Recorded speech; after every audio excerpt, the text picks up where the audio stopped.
Shalom, selamat pagi, selamat hari Minggu Bapak Ibu, Saudara-saudari dan adik-adik yang dikasihi Tuhan Yesus. Selamat berjumpa lagi dalam ibadah dan perjamuan kudus keluarga Warlord Ministry di hari Minggu tanggal 28 Januari tahun 2024. Untuk itu kami ingatkan, jangan lupa sediakan posti dan anggur, bisa juga biskuit, sirup atau teh sebagai penggantinya. Marilah kita buka ibadah perjamuan kudus ini dengan kita berdoa bersama, minta pimpinan Tuhan.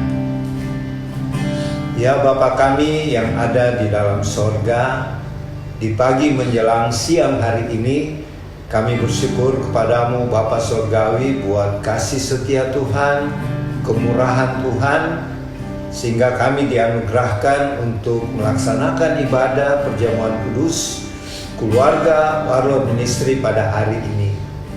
Kami mohon ya Bapa, kiranya Tuhan Yesus hadir di rumah Bapak Ibu, saudara-saudari, adik-adik yang mengikuti ibadah pada saat ini, dan hadirlah juga di House of Warlord di Sentul City. Dan kami mohon dari awal, pertengahan sampai selesai ibadah hari ini, kiranya Allah Roh Kudus yang pimpin. Dalam nama Tuhan Yesus Juru Selamat kami yang mengajar, kami berdoa bersama. Bapa kami yang di sorga, dikuduskanlah namamu. Datanglah kerajaanmu, jadilah kehendakmu di bumi seperti di sorga. Berikanlah kami pada hari ini makanan kami yang secukupnya, dan ampunilah kami akan kesalahan kami, seperti kami juga mengampuni orang yang bersalah kepada kami. Dan janganlah membawa kami ke dalam pencobaan, tetapi lepaskanlah kami dari segala yang jahat. Karena Engkaulah yang mempunyai kerajaan dan kuasa dan kemuliaan sampai selama-lamanya. Amin.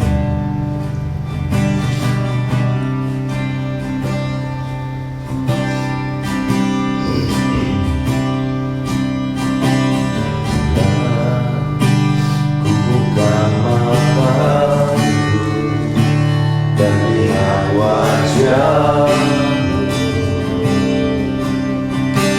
terkagum bila kulihat hidupku dan karya tangan-Mu. Tersanjung karena semua yang baik dalam hidupku, itulah karya-Mu. Kau beri kesempatan yang baru, dan ku ingin mengenal-Mu Tuhan lebih dalam dari semua yang ku kenal. Tiada kasih yang melebihi-Mu. Ku ada untuk menjadi penyembah-Mu, dan ku ingin mengenal-Mu Tuhan lebih dalam dari semua yang ku kenal. Tiada kasih yang melebihi-Mu.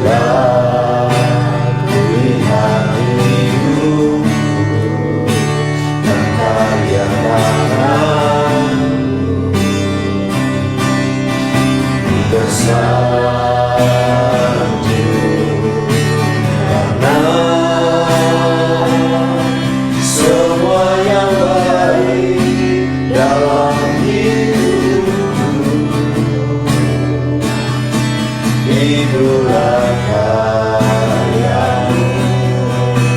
Kau beri kesempatan yang baru, dan ku ingin mengenal-Mu, Tuhan, lebih dalam dari semua yang ku kenal. Tiada kasih yang melebihi-Mu, ku ada untuk menjadi penyembah-Mu, dan ku ingin mengenal-Mu, Tuhan, lebih dalam dari semua yang ku kenal. Tiada kasih yang melebihi-Mu, ku ada untuk menjadi penyembah, dan kami lebih lagi, dan ku ingin mengenal-Mu, Tuhan, lebih dalam dari semua yang ku kenal.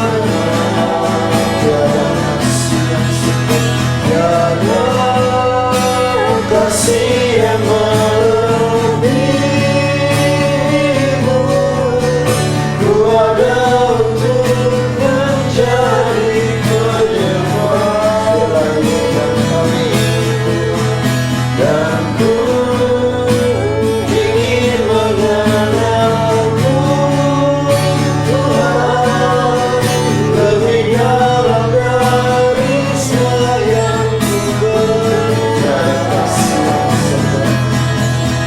Tiada kasih yang melebihi-Mu, ku ada untuk menjadi penyembah, ku ada untuk menjadi penyembah-Mu, ku ada untuk menjadi penyembah-Mu.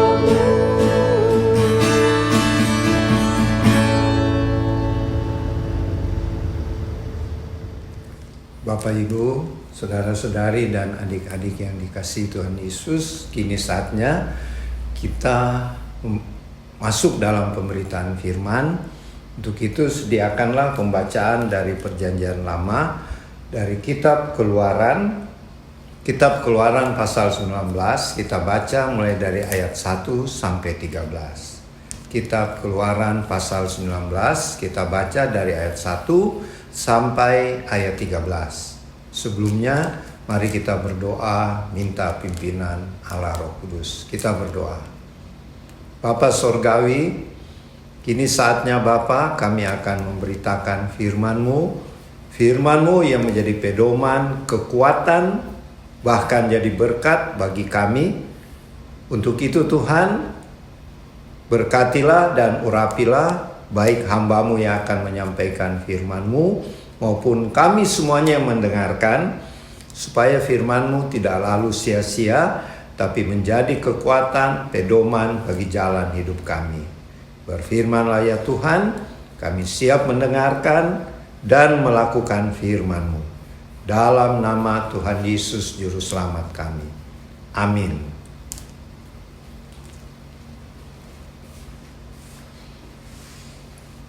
Keluaran pasal 19 ayat 1-13. Pada bulan ketiga setelah orang Israel keluar dari tanah Mesir, mereka tiba di padang gurun Sinai pada hari itu juga. Setelah mereka berangkat dari Rafidim, tibalah mereka di padang gurun Sinai, lalu mereka berkemah di padang gurun. Orang Israel berkemah di sana di depan gunung itu. Lalu naiklah Musa menghadap Allah, dan Tuhan berseru dari gunung itu kepadanya, Beginilah kau katakan kepada keturunan Yakub dan kau beritakan kepada orang Israel. Kamu sendiri telah melihat apa yang kulakukan kepada orang Mesir dan bagaimana aku telah mendukung kamu di atas sayap Raja Wali dan membawa kamu kepadaku. Jadi sekarang, jika kamu sungguh-sungguh mendengarkan firman-Ku dan berpegang pada perjanjian-Ku, maka kamu akan menjadi harta kesayangan-Ku sendiri dari antara segala bangsa, sebab Akulah yang empunya seluruh bumi. Kamu akan menjadi bagiku kerajaan imam dan bangsa yang kudus. Inilah semuanya firman yang harus kau katakan kepada orang Israel. Lalu datanglah Musa dan memanggil para tua-tua bangsa itu dan membawa ke depan mereka segala firman yang diperintahkan Tuhan kepadanya. Seluruh bangsa itu menjawab bersama-sama, "Segala yang difirmankan Tuhan akan kami lakukan." Lalu Musa pun menyampaikan jawab bangsa itu kepada Tuhan. Berfirmanlah Tuhan kepada Musa, "Sesungguhnya aku akan datang kepadamu dalam awan yang tebal dengan maksud supaya dapat didengar oleh bangsa itu apabila aku berbicara dengan engkau, dan juga supaya mereka senantiasa percaya kepadamu." Lalu Musa memberitahukan perkataan bangsa itu kepada Tuhan. Berfirmanlah Tuhan kepada Musa, "Pergilah kepada bangsa itu. Suruhlah mereka menguduskan diri pada hari ini dan besok, dan mereka harus mencuci pakaiannya. Menjelang hari ketiga, mereka harus bersiap, sebab pada hari ketiga Tuhan akan turun di depan mata seluruh bangsa itu di Gunung Sinai. Sebab itu haruslah engkau memasang batas bagi bangsa itu berkeliling sambil berkata, 'Jagalah baik-baik. Jangan kamu mendaki gunung itu atau kena kepada kakinya, sebab siapapun yang kena kepada gunung itu, pastilah ia dihukum mati. Tangan seorang pun tidak boleh merabanya, sebab pastilah ia dilempari dengan batu atau dipanahi sampai mati. Baik binatang, baik manusia, ia tidak akan dibiarkan hidup. Hanya apabila sangkakala berbunyi panjang, barulah mereka boleh mendaki gunung itu." Amin.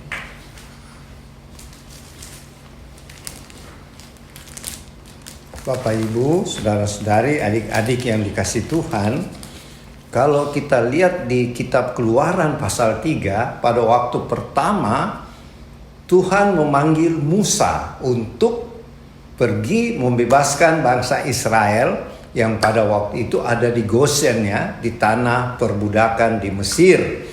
Dan itu sudah berjalan 430 tahun sejak Yusuf menjadi pembantu Firaun, mengajak ayahnya yaitu yang bernama Yakub dan adik saudara-saudaranya untuk tinggal di Mesir. Maksudnya supaya keluarga Yusuf ini tidak kelaparan, ya. Akhirnya mereka tinggal di Goshen karena persetujuan Raja Firaun waktu itu.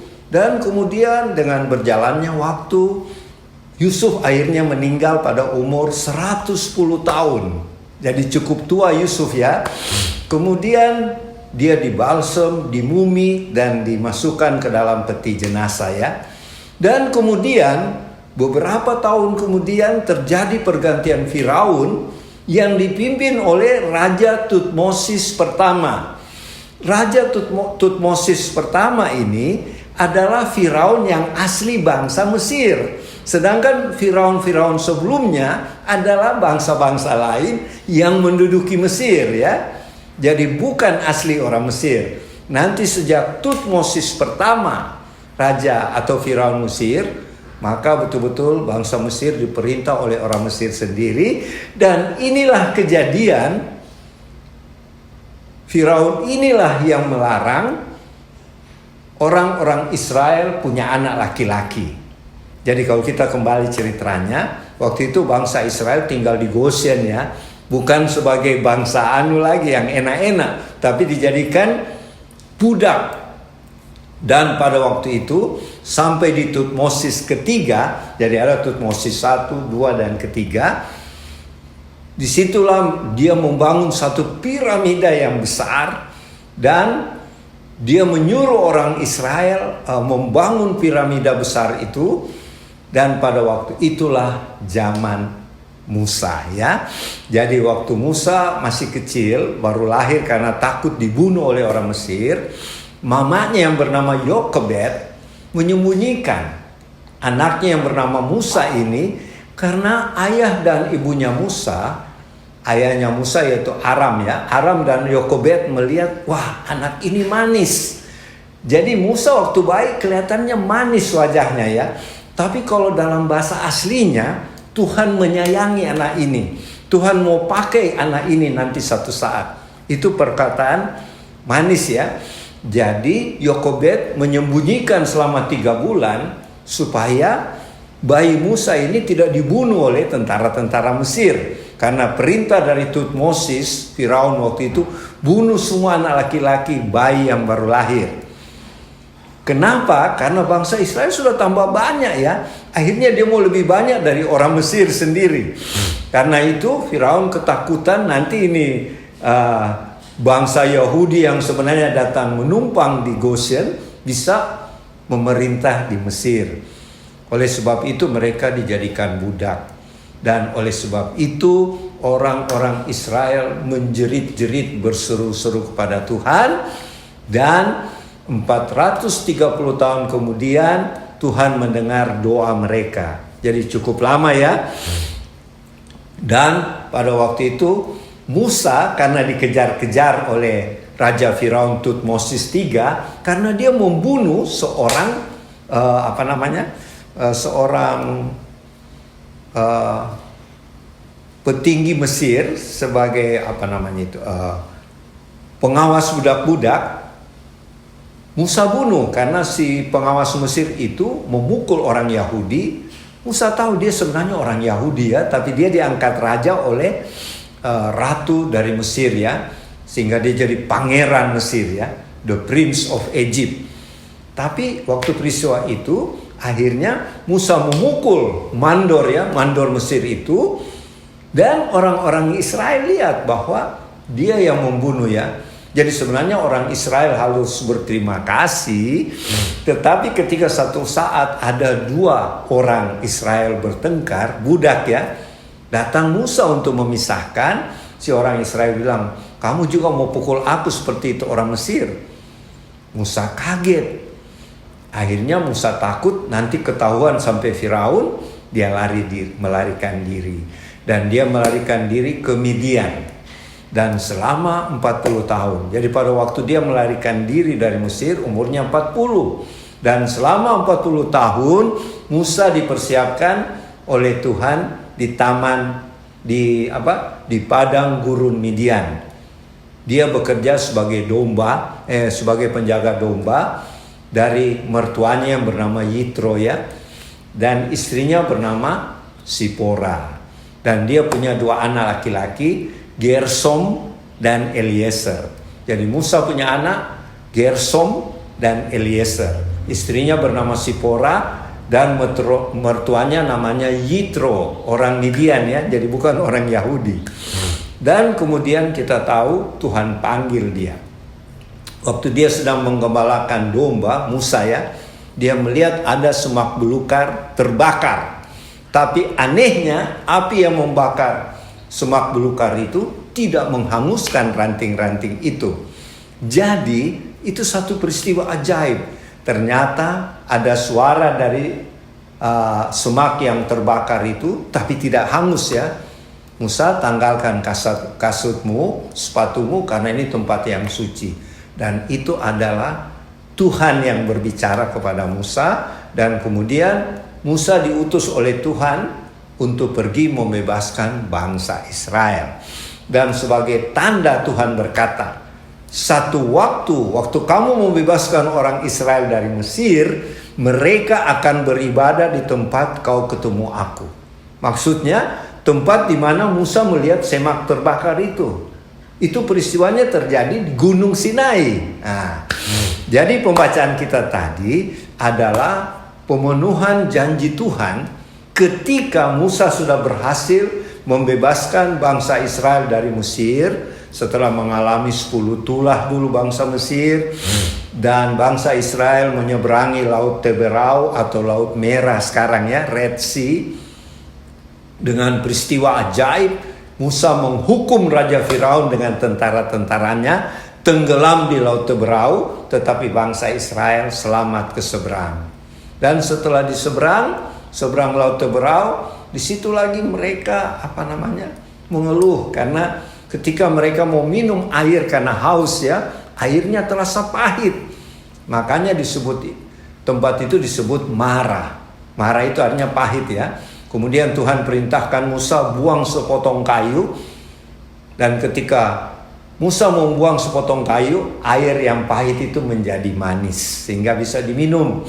Kemudian mereka melanjutkan perjalanan lagi, sampailah mereka di Rafidim. Dan di Rafidim lagi mereka mau minum lagi karena haus ya, di padang gurun tidak ada air sama sekali. Dan mereka bersungut-sungut lagi. Jadi inilah dosa orang Israel ya. Sudah dibebaskan dari perbudakan di Mesir, tidak tahu terima kasih. Cuma persoalan air mereka bersungut-sungut. Padahal kalau mereka minta baik-baik sama Tuhan, Tuhan berikan kami air, Tuhan kasih ya, Tuhan berikan. Tapi mereka lebih suka bersungut-sungut. Dan dosa paling besar yang Tuhan benci ialah bersungut-sungut.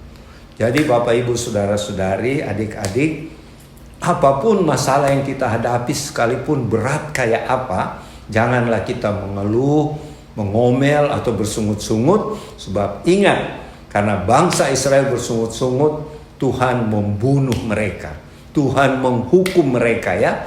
Mereka bersungut-sungut, mereka dihukum Tuhan 40 tahun mengembara di padang gurun, dan tidak ada yang masuk ke tanah perjanjian Kanaan. Dan pembacaan kita tadi, Bapak Ibu Saudara-saudari, adik-adik, ketika mereka tiba di Gunung Sinai, di situ 3 bulan perjalanan dari Mesir ya. Sudah 3 bulan mereka berhenti di Gurun Sinai. Di situ ada gunung ya, Gunung Sinai namanya. Disitulah bangsa Israel berkemah.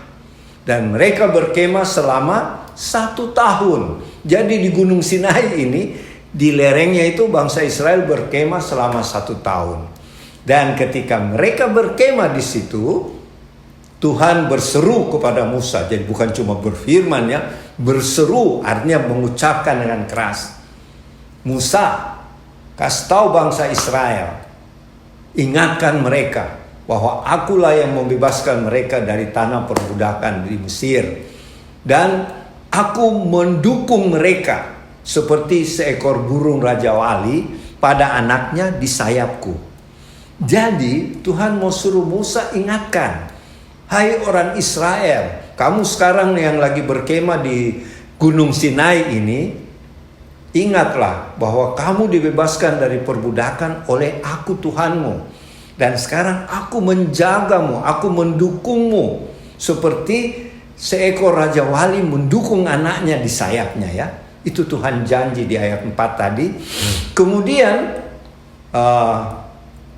Tuhan berpesan kepada Musa, kalau mereka bangsa Israel mau dengar-dengar firmanku dan mau memegang perjanjianku, aku akan menjadikan bangsa Israel ini harta kesayanganku. Aku akan menjadikan dia kerajaan imam, supaya mereka menjadi berkat bagi bangsa-bangsa di seluruh dunia.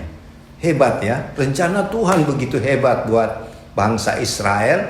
Dan ini dikatakan Tuhan kepada Musa di Gunung Sinai. Dan kemudian Musa sampaikan itu kepada tua-tua Israel, dan semua bangsa Israel dengar. Mereka bilang, kami siap, apa yang Tuhan perintahkan kami ikut. Nah itulah bangsa Israel ya, spontan menjawab begitu. Kemudian Tuhan berkata lagi kepada Musa, kasih tahu kepada bangsa Israel, mulai hari ini, besok mereka harus mengkuduskan dirinya. Artinya mereka harus mandi, cuci bajunya, pakai baju yang bersih. Dan pada hari yang ketiga aku akan bertemu dengan orang-orang Israel. Luar biasa ya. Dan firman Tuhan ini, pesan Tuhan ini Musa sampaikan kepada orang Israel. Musa sampaikan, hai orang Israel, Tuhan kita menyuruh kamu mempersiapkan diri, kuduskan dirimu. Artinya mandi ya, mandi kemudian pakaianmu pakai baju yang bersih. Karena pada hari yang ketiga Tuhan akan turun di Gunung Sinai ini dari surga untuk bertemu dengan kamu, orang-orang Israel. Hebat ya, Tuhan yang menciptakan alam semesta ini, yang kalau bahasa Alkitabnya Yehovah Sebaot, artinya Tuhan pencipta alam semesta, dia mau ketemu umat Israel secara khusus ya. Pada waktu itu diperkirakan orang Israel jumlahnya ada 2 juta orang.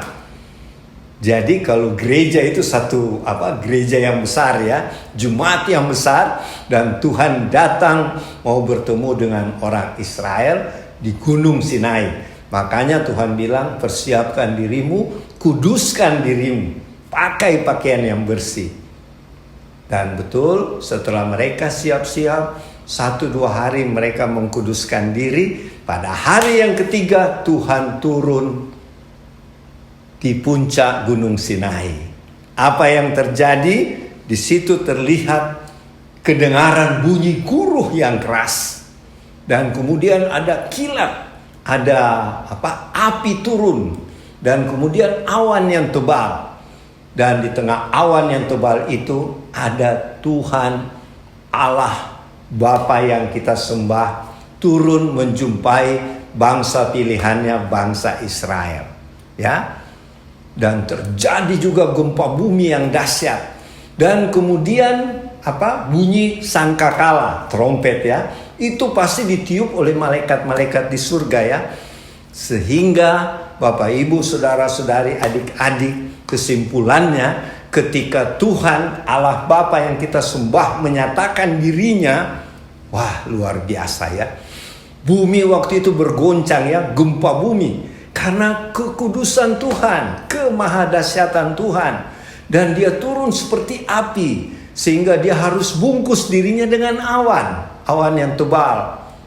Sebab kalau tidak, siapa yang melihat Tuhan akan mati. Karena apa? Kekudusannya. Makanya sebelum Tuhan turun 3 hari kemudian, Musa juga dipesan, selain mereka menguduskan diri orang Israel, harus pasang pagar-pagar, batas di pinggir gunung, supaya tidak ada orang Israel yang mendekati gunung dan menjamah Gunung Sinai. Kenapa? Karena kekudusan Tuhan. Nah, ini orang percaya harus sadar ya. Kekudusan Tuhan itu maha dahsyat. Sehingga Tuhan bilang, kalau ada yang mendekati Gunung Sinai waktu aku turun dari surga, mereka akan mati. Dan kalau ada yang melanggar itu pagar-pagar yang saya suruh bangun, kamu lempar mereka dengan batu, bunuh. Sebab kalau kamu mendekati dia, pegang dia, kamu juga ikut mati. Kenapa? Karena kekudusan Tuhan yang maha dahsyat. Nah, ini kita orang percaya di akhir zaman, kadang-kadang seperti anggap biasa ya. Bila kita sedang beribadah seperti saat ini, jangan dianggap biasa. Karena ada kekudusan Tuhan hadir. Kalau kita ibadah di gereja, apalagi kalau waktu kita sedang penyembahan pujian, Tuhan itu hadir. Dan kadang-kadang mata saya, puji Tuhan, bisa melihat Tuhan Yesus hadir itu di altar ya. Dan kehadirannya itu dahsyat ya, bersinar ya. Jadi Bapak Ibu, saudara-saudari, adik-adik yang dikasih Tuhan, pelajaran yang kita bisa ambil ketika Tuhan menampakkan dirinya di Gunung Sinai, marilah kita waktu mau beribadah seperti saat ini, kita persiapkan diri betul-betul. So, Tuhan pesan, bilang sama orang Israel 2 hari mereka harus kuduskan dirinya. Kenapa? Karena mereka kan di padang gurun ya, jadi kena debu dan lain sebagainya ya. Jadi mereka disuruh mandi, cuci bajunya, pakai baju yang bersih ya. Jadi pelajaran buat kita, kalau kita beribadah kepada Tuhan, persiapkanlah diri kita betul-betul. Sebagai perbandingan saja, kalau tiba-tiba Presiden Jokowi datang berkunjung di rumah kita, masa kita cuma terima dia dengan asal-asal saja? Karena dia seorang presiden, kita tentu pakai baju yang minimal baju batik lah atau apa ya. Karena kita menghormati dia sebagai presiden. Apalagi Tuhan. Tuhan di atas segala raja ya, di atas segala presiden di muka bumi. Dia sangat kudus, agung dan mulia. Jadi pelajaran pertama ketika kita beribadah, Tuhan datang. Kita percaya waktu kita menyembah Tuhan, memuji Tuhan, Tuhan hadir di atas puji-pujian Israel. Artinya waktu kita memuji Tuhan, Tuhan hadir di tengah kita. Itu kita harus sungguh-sungguh dengan tulus hati memuji dan menyembah Dia di dalam roh dan kebenaran. Memang ada orang bilang, di mana saja kita bisa menyembah Tuhan. Tuhan memang bilang juga sama perempuan Samaria ya, kamu tidak usah pergi ke gunung-gunung atau ke bait Allah, sebab Tuhan hadir di mana-mana. Tetapi cara kita menyembah Dia harus dengan rasa hormat dan kekudusan.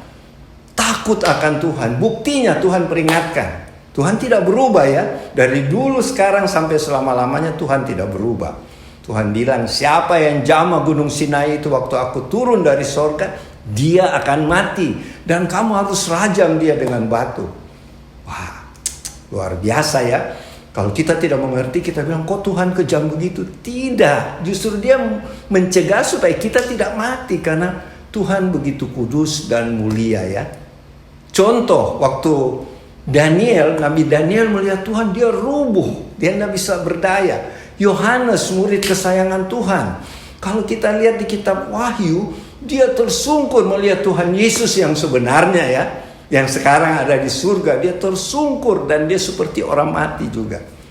Jadi itu semua karena kekudusan, kemahadahsyatannya Tuhan.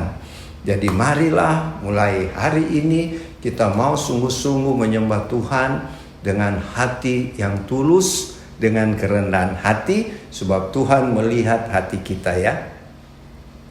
Dan biarlah firman Tuhan hari ini bisa kita pakai dalam kita menjalani kehidupan kita, terutama ketika kita berjumpa dengan Tuhan lewat ibadah seperti di gereja, di persekutuan, maupun secara pribadi kita masing-masing dengan Tuhan ya. Kiranya firman Tuhan hari ini memberkati kita sekalian. Dan selanjutnya nanti Oma Palar yang akan melengkapi. Selamat siang Bapak Ibu, saudara-saudari, teman-teman warlot di rumah. Kita jumpa lagi. Siang ini saya akan menambah sedikit apa yang tadi Opa katakan. Saya simpulkan pembacaan kita bagaimana Tuhan menyatakan diri di hadapan manusia, menampakkan kehidupan kekudusannya. Ya, saya tidak ulangi apa yang Opa katakan tadi. Mari kita berbicara arti daripada yang Tuhan katakan bahwa menyatakan dirinya di hadapan kita sebagai manusia. Bagaimana kita harus memandang Tuhan.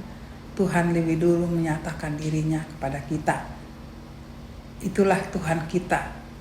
Kita menjalani kehidupan ini, kita mengetahui kehidupan ini lebih dulu Tuhan yang menyatakan.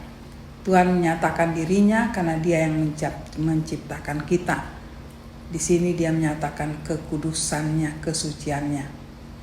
Pertanyaan bagi kita saat ini, generasi kita, di mana kita mau meletakkan pernyataan Tuhan tentang dirinya di dalam kehidupan kita? Layakkah kita menerima itu? Layakkah Tuhan menyatakan dirinya itu dengan apa yang Dia sudah katakan, dan kita menerimanya atau tidak? Dan saya katakan waktu Tuhan menyatakan itu, kita harus menyambutnya, meresponinya. Tadi Opa sudah katakan bagaimana waktu Musa itu zaman, kita melihat itu zaman perjanjian lama. Tuhan menyatakan dirinya pada bangsa Israel yang menjadi contoh bagi kita zaman generasi saat ini, generasi akhir akhir zaman saat ini. Kita bisa membandingkan apa yang Tuhan katakan waktu Tuhan mau membentuk suatu bangsa, ya, dengan kita yang saat ini menjadi bangsa Israel baru, ya. Apa yang kita bisa melihat itu yang perlu kita ambil. Di situ banyak sekali yang tadi Opa katakan, bagaimana Tuhan tidak bisa kita. Di situ saya merenungkan bagaimana Tuhan pada waktu bangsa Israel tidak ada hal yang mudah untuk mendekati Tuhan. Tuhan memberikan rambu-rambunya. Kenapa itu ada perbedaan? Ya, karena Tuhan suci. Bukan karena kita tidak suci, tetapi kita sudah dicemari oleh keadaan dunia ini. Jadi Tuhan katakan dirinya, kekudusannya, kesuciannya, tapi juga kasihnya yang luar biasa. Saya sedikit menyimpulkan waktu Musa diperintahkan, disuruh oleh Tuhan menyatakan dirinya terhadap bangsanya, ya. Di situ saya melihat Tuhan sangat senang, sangat responnya bangsanya terhadap Tuhan sendiri menyambutnya luar biasa dengan ada kata mereka mengatakan iya, ya. Ada di situ ayatnya, saya tidak ulangi bagaimana mereka meresponinya. Tuhan menyatakan dirinya, memberkati mereka, dan Tuhan menyatakan untuk bertemu. Dan pertemuan Tuhan itu didasari kata bangsa Israel dengan serentak mengatakan apa yang dipesankan oleh Musa dari Tuhan kepada mereka. Mereka mengatakan pengakuan. Iya, ada kata pengakuan. Disitulah awal Tuhan meresponi mereka mengakui Tuhan, dan Tuhan katakan persiapkan dirimu, aku akan bertemu, dan selanjutnya saya tidak ulangi di situ. Tapi ada apa kaitannya untuk kita, generasi kita saat ini? Apakah itu masih berlaku? Ada dua perbedaan. Ada perbedaan antara yang Musa dengan zaman kita. Zaman kita sepertinya ada kebebasan, ada pilihan. Waktu zaman Musa, mereka dipimpin oleh Musa. Begitu banyak rambu yang mereka tidak boleh langgar. Untuk bertemu Tuhan, ada batas-batas. Mereka langgar, mereka akan hancur. Apa dengan kita sekarang? Tuhan sendiri menyatakan dirinya. Dengan begitu pengorbanan Tuhan, dia yang seharusnya yang sangat mulia, dia lupakan dirinya, dia lepaskan itu untuk datang sendiri bertemu kita. Ya, tidak ada seperti perjanjian lama cerita tadi. Dia bertemu dengan bangsa Israel, dia diselubungi oleh awan. Tetapi bagaimana dengan kita? Tuhan datang sendiri, inisiatif dari Tuhan. Hanya untuk menyelamatkan ciptaannya. Bapak Ibu, kalau kita renungkan, Tuhan sangat sayang kepada kita. Sampai dia relakan tinggalkan kemuliaannya. Dia jadi seperti kita. Dia mau turun, dia ketuk pintu hati kita. Bukan dia ketuk, malah dia datang. Nyatakan, aku datang. Dia nyatakan dirinya yang begitu hebat, dan dia sendiri yang menjadikan dirinya sebagai seorang manusia. Dia rela hancur demi hidup kita. Saya tidak panjang di situ. Tapi bagaimana kita meresponi itu? Meresponi Tuhan. Apakah kita lihat Tuhan penderitaannya itu? Kadang-kadang kita hanya melihat penderitaannya. Kasihan sebagai manusia. Ya, itu memang benar. Tetapi di balik itu kadang-kadang kita lupa. Begitu besar penderitaan Tuhan Yesus. Dia hilangkan semua apa yang kita lakukan demi untuk dia hidup bersama kita. Ya, kekudusan Tuhan tidak bisa kita permainkan. Tetapi ada di situ kata, waktu kita ingat kembali ke belakang, bangsa Israel meresponi, iya Tuhan, kami mau. Di situ Tuhan menyambut itu dengan mengatakan, aku ingin bertemu dengan mereka. Apakah zaman sekarang yang kita dengar itu kita bawa ke zaman sekarang? Adakah pengakuan kita menyatakan itu? Pengakuan kita sendiri yang bisa menilai. Begitu banyak pengakuan kita, berbeda-beda, tetapi satu yang Tuhan mau. Maukah apa yang aku inginkan dari kamu, kamu meresponinya? Ya. Tuhan tidak katakan kalau kamu begini aku datang, tidak. Apa yang aku berikan rambu, apa yang aku sudah datang sebagai pada zaman generasi kita, dia melupakan itu yang paling istimewa untuk saya merenungkan. Dia lupakan statusnya, ya, sebagai yang mulia. Dia lupakan semua, dia taruh di belakangnya dia buang itu untuk sementara, dan dia mau jadikan dirinya seperti kita. Itu sangat-sangat berharga, Bapak Ibu di rumah. Mari kita renungkan dalam-dalam, hanya untuk dia katakan setelah dia masuk, kamu sangat berharga di mataku.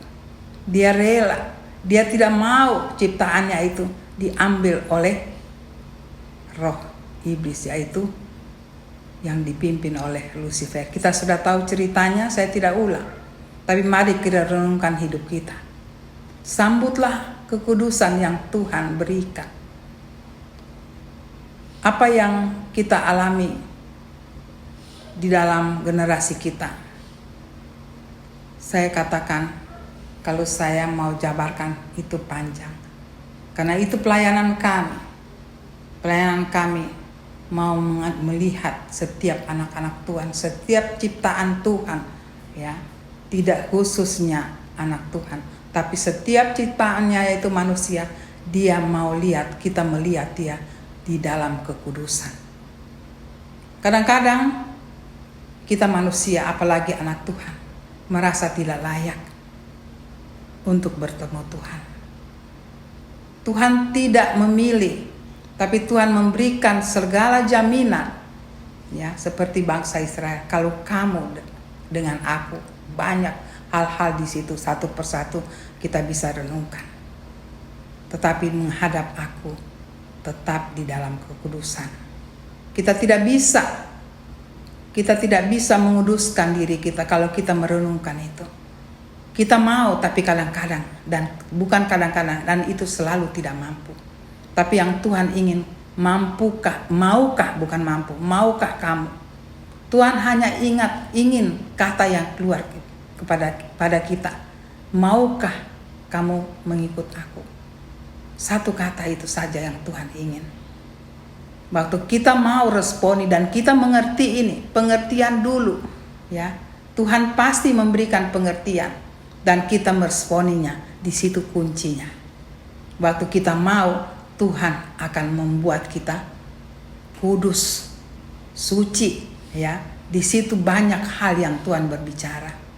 Dan saya ulangi lagi, kata mau itu biasanya perjuangan. Secara praktek di dalam pelayanan kami, waktu kata mau itu tidak gampang.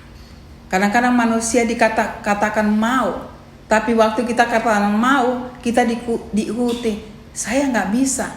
Kalau saya begini, Tuhan tidak melihat itu, Bapak Ibu, teman-teman di rumah. Tuhan hanya maukah kamu. Jadi kita kalau dengan Tuhan, kita mengerti dulu, mengerti hidupnya Tuhan, pribadinya Tuhan. Pribadi Tuhan hanya dapat di dalam firman. Kita anak-anak Tuhan tidak bisa melepaskan firman dari kehidupan kita. Karena di dalam firman itu adalah Tuhan sendiri. Banyak rambu di dalam. Rambu bukan untuk menjatuhkan. Rambu untuk kita mengenal pribadi Tuhan. Setelah kita mengenal, kita bergaul di dalam firman, di situ kita tahu Tuhan tidak banyak syarat. Tuhan mau, Tuhan mengatakan kamu mau tidak, ya. Tapi kita harus mengaku manusia kita sangat rentan dengan hal-hal demikian. Sebelum kita mengaku, banyak hal yang kita pikirkan. Itu memang wajar karena kadang-kadang kita menyadari kita tidak layak. Tetapi saya beritahu Bapak Ibu teman-teman di rumah, Tuhan tidak pernah melihat ketidaklayakan kita. Saya ulang lagi, Tuhan tidak pernah melihat segala dosa kecemaran kita, tidak. Yang Tuhan kejar kita maut atau tidak. Di saat kita mau, Tuhan akan kuduskan kita. Tuhan akan jamah hati kita melalui kuasa Roh Kudusnya. Saya tidak lagi menerangkan ini. Saya percaya sudah berapa kali Bapak Ibu teman-teman tahu akan hal ini. Siang ini hanya satu kata. Tuhan mau katakan mau apa tidak. Dan waktu kita mau, saya katakan, saya sedikit ulang ini karena ini inti dari kehidupan kita bersama Tuhan. Keintiman di situ akan berjalan, ya. Bukan lagi persahabatan, tapi keintiman. Dua menjadi satu. Roh Kudusnya, rohnya datang 100%. Di situ Roh Kudus berbicara. Mari Bapak Ibu, Tuhan tidak banyak syarat. Kita responi apa panggilan Tuhan untuk kita generasi saat ini.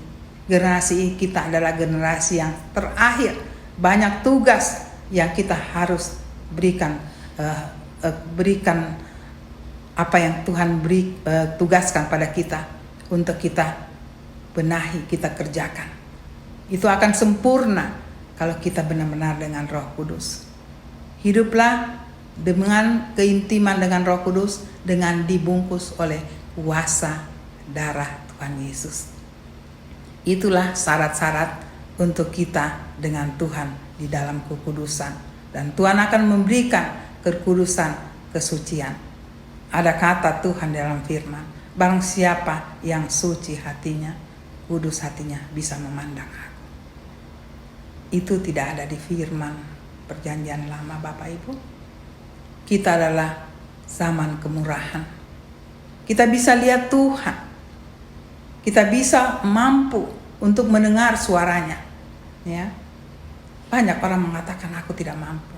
Tapi masuk, saya ajak masuklah dengan Tuhan. Maka kita berada hidup di dalam hadiratnya selalu. Bukan Senin Kamis, selalu ada di dalam hadiratnya. Nah disitulah kita akan beda dengan dunia. Sangat berbeda. Bapak Ibu teman-teman, kehidupan anak Tuhan harus beda. Karena kita hidup di dalam hadiratnya, di hadapan hadiratnya, di dalam hadiratnya. Karena Roh Kudus, rohnya Tuhan sendiri sudah hidup. Maka perbedaan itu ada, kesucian itu ada. Maka Tuhan dengan sendirinya akan bekerja, akan nampak bersama-sama dengan kita. Kiranya apa yang saya bawakan ini melengkapi apa yang Opa katakan tadi. Mungkin tidak terlalu lengkap, tetapi saya berdoa Roh Kudus akan melengkapi hal ini terhadap Bapak Ibu di rumah. Kekudusan, kesucian hidup kita, itu yang Tuhan inginkan. Agar semua apa yang Tuhan berikan pada kita, kita mampu menjalankan tugas pekerjaan rumah dengan urapan kemuliaan Tuhan. Tuhan memberkati kita sampai kita jumpa di minggu depan. Maranatha, Tuhan Yesus memberkati. Amin. Bapak Ibu, saudara-saudari dan adik-adik yang dikasihi Tuhan, setelah tadi kita mendengarkan pemberitaan firman Tuhan tentang bagaimana Allah Bapa Surgawi menampakkan dirinya kepada umat Israel di Gunung Sinai yang jumlahnya kira-kira 2 juta jiwa. Itu satu penampakan yang luar biasa ya. Dan mari sekarang kita ikuti perintah Tuhan Yesus untuk melaksanakan perjamuan kudus. Untuk itu, marilah kita berdoa. Bapa Surgawi, terima kasih untuk pemberitaan firman-Mu tadi. Jadikanlah kami bukan hanya mendengarkan firman-Mu, tetapi juga oleh pimpinan Roh Kudus kami menjadi pelaku-pelaku firman. Dan saat ini Tuhan, kami mau melakukan perintah-Mu Tuhan Yesus, yaitu melakukan perjamuan kudus. Untuk itu, marilah Bapa Sorgawi memberkati dan menguduskan hosti, anggur, roti atau biskuit, sirup atau teh yang disediakan oleh Bapak Ibu, saudara-saudari, adik-adik di rumah masing-masing, dan kami yang berada di House of Our Lord di Sentul City. Dan kami mohon sekali lagi Bapa, ampunilah dosa-dosa kami, sucikanlah kami dengan darah anak domba Allah, supaya kami layak menerima roti dan anggur perjamuan kudus yang adalah tubuh dan darah anak domba Allah yang suci. Di dalam nama Tuhan Yesus. Amin.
Oke, kalau semua sudah dapat hosti dan anggur, dan kalau pada hosti ada firman Tuhan, silakan dibaca. Dan firman Tuhan ini merupakan pesan bagi kita pribadi masing-masing dan secara khusus bagi keluarga Warlord Ministry di akhir bulan Januari 2024 ini. Silakan dibaca. Amsal 21 ayat 2. Setiap jalan orang adalah lurus menurut pandangannya sendiri, tetapi Tuhanlah yang menguji hati. Amsal 15 ayat 13. Hati yang gembira membuat muka berseri-seri, tetapi kepedihan hati mematahkan semangat. Mazmur 142 ayat 4a. Ketika semangatku lemah lesu di dalam diriku, Engkaulah yang mengetahui jalan. Yang terakhir Lukas 1 ayat 37, sebab bagi Allah tidak ada yang mustahil. Jadi pesan khusus buat keluarga Warlord ya. Pertama-tama, kadang-kadang kita sebagai manusia, kalau kita mengandalkan kepintaran, pikiran kita saja tapi tidak bersandar pada Tuhan, kadang-kadang kita merasa jalan kita itu sudah benar ya, padahal menurut Tuhan itu salah. Jadi marilah kita kembali mengandalkan Tuhan ya. Apa yang terdapat di firman Tuhan kita ikuti, dan kemudian Hati yang gembira membuat bersih-bersih, kita tetapi kepedihan mengatakan wajah kita berseri-seri. Artinya kalau kita sungguh-sungguh mengandalkan Tuhan, mengikuti firman Tuhan, maka itu akan menimbulkan sukacita. Dan sukacita kita di dalam Tuhan pasti membuat wajah kita bersinar, seperti ketika Musa turun dari Gunung Sinai, ya, wajahnya memancarkan terang kemuliaan Tuhan. Tapi kalau hati kita patah, itu akan membuat wajah kita suram. Terus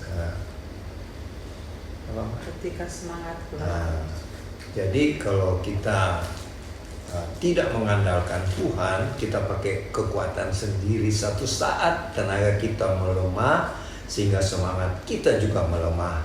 Jadi marilah kita sungguh-sungguh hanya bersandar pada kuasa Roh Kudus, kekuatan Roh Kudus yang ada pada diri kita masing-masing, dan kita percaya sungguh-sungguh bagi Tuhan Yesus, Allah Bapa dan Roh Kudus, tidak ada perkara yang mustahil. Nah, itulah pesan-pesan Tuhan bagi keluarga besar One Lot, ya.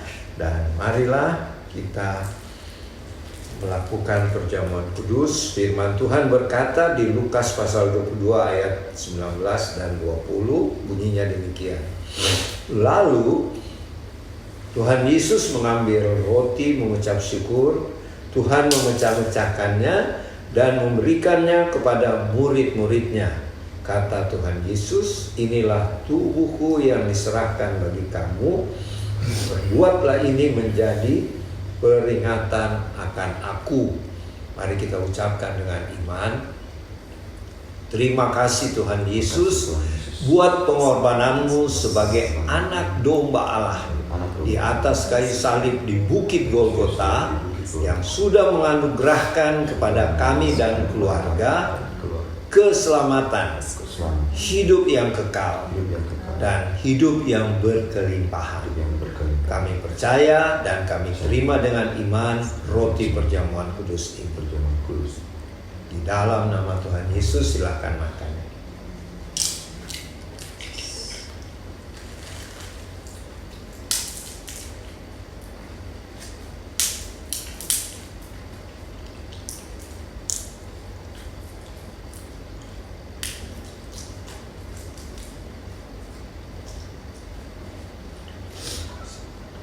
Kita angkat cawan perjamuan kudus. Firman Tuhan berkata, demikian juga dibuat Tuhan Yesus dengan cawan sesudah makan. Tuhan berkata, cawan ini adalah perjanjian baru oleh darahku yang ditumpahkan bagi kamu. Kita sambut dengan iman firman Tuhan ini, kita ucapkan sama-sama. Inilah anggur perjamuan kudus yang adalah darah anak domba Allah yang suci, yang sudah tercurah di kayu salib di Bukit Kalvari. Darah anak domba Allah ini sudah memeteraikan kami dan keluarga menjadi duta-duta kerajaan Tuhan untuk memberitakan Injil, memenangkan jiwa-jiwa bagi Tuhan Yesus. Kami terima dengan iman anggur perjamuan kudus ini dalam nama Tuhan Yesus.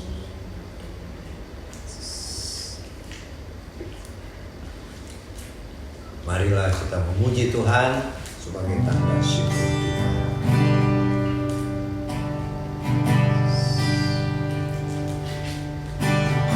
Tak usah ku tahu Allah menjagamu. Tak usah Yesus peliharaku. Tak usah ku susah, Roh Kudus hidupku. Tak usah ku cemas, Dia memberkati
kasih. Kami yang beribadah saat ini Tuhan persembahkan bagi Allah Bapa El Shaddai, Tuhan kami yang Maha Kuasa, yang memperhatikan, memelihara kami, anak-anak-Mu, duta-duta Kristus di akhir zaman. Terima kasih Bapa, sebab kami hidup dan kami ada sampai saat ini, semuanya karena kasih karunia Tuhan, kemurahan dan anugerah Tuhan di dalam kehidupan kami. Untuk itu kami mengucap syukur, kami memuji, memuliakan nama-Mu yang kudus, agung dan mulia. Tuhan Yesus, buat Bapak, Ibu, saudara-saudari, adik-adik yang bersuka cita karena hari ini Tuhan menganugerahkan tambahan usia lagi, kiranya Tuhan memberkati dengan panjang umur, dengan kesehatan, dan bagi yang bekerja karirnya makin meningkat, dan bagi berbisnis atau melakukan suatu usaha, Tuhan tingkatkan terus omset bisnisnya, dan bagi yang masih dalam pendidikan, Tuhan berkati sehingga dapat menyelesaikan studi dan mencapai cita-cita yang Tuhan taruh di dalam kehidupan mereka. Jadilah di dalam nama Tuhan Yesus. Dan bagi Bapak, Ibu, saudara-saudari yang sedang dalam permasalahan, mungkin dalam masalah keuangan, Tuhan tolong berikan jalan keluar yang terbaik. Dan bagi yang dalam keadaan sakit, mungkin sedang dirawat di rumah sakit atau di rumah sendiri, kiranya bilur-bilur-Mu Tuhan Yesus memberikan kesembuhan. Dan Tuhan, bagi seluruh anggota Warlot, kiranya Tuhan tetap satukan kami dalam iman, percaya kami kepada-Mu Tuhan Yesus, dan berikanlah kami Roh Kudus yang menyala-nyala di dalam kehidupan kami, supaya kami tetap setia untuk bersaksi dan melayani Tuhan, dan melayani sesama kami yang memerlukan pertolongan dari Tuhan. Terima kasih Bapa, terima kasih. Kami berdoa sekarang buat pemerintah bangsa kami. Berkatilah Bapak Presiden Joko Widodo dan keluarganya. Berkati juga Wakil Presiden Bapak Maruf Amin dan keluarga, serta semua pejabat-pejabat pemerintah kami, baik di tingkat sipil, TNI maupun Polri. Tuhan, berkatilah pemerintah kami yang bertugas di pusat sampai ke daerah-daerah, bahkan ke desa-desa. Curahkanlah roh takut akan Tuhan, hikmat dan kebijaksanaan, sehingga pemerintah bangsa kami memerintah dengan adil, dengan pemerintahan yang bersih dan akan dipromosi oleh Tuhan. Terima kasih Bapa. Kami tetap mendoakan bangsa pilihan-Mu, bangsa Israel. Tuhan tetap memberkati, menyertai bangsa pilihan-Mu ini di dalam segala permasalahan, pergumulan yang sedang dihadapi oleh orang-orang Israel dan pemerintah Israel, khususnya dalam pertikaian dan dengan kelompok Hamas. Tuhan, kami percaya juga Tuhan tetap memimpin kami yang beribadah kepada-Mu saat ini, Bapak, Ibu, saudara-saudari, adik-adik, dengan orang-orang tua masing-masing, sehingga kami percaya bersama Tuhan kami akan melakukan perkara-perkara besar menjelang kedatangan Tuhan Yesus yang kedua kali dalam peristiwa pengangkatan nanti. Terima kasih Bapak, terima kasih. Dan sebelum kami mengakhiri ibadah perjamuan kudus keluarga Warlot ini, kami memohon berkat-berkat daripada-Mu Tuhan. Kiranya berkat-berkat dari Allah Bapa Surgawi, berkat yang berlimpah-limpah, dan kasih karunia Tuhan Yesus Kristus serta persekutuan dengan Allah Roh Kudus menyertai Bapak, Ibu, saudara-saudari, adik-adik bersama keluarga masing-masing, dan menyertai kami yang beribadah di House of Warlot Sentul City. Mulai siang ini sampai Maranatha Tuhan Yesus datang kembali, bahkan sampai selama-lamanya. Di dalam nama Tuhan Yesus, amin. Ibadah sudah selesai. Sampai berjumpa lagi minggu depan, bulan depan, hari Minggu tanggal 4 Februari 2024. Shalom, Tuhan memberkati.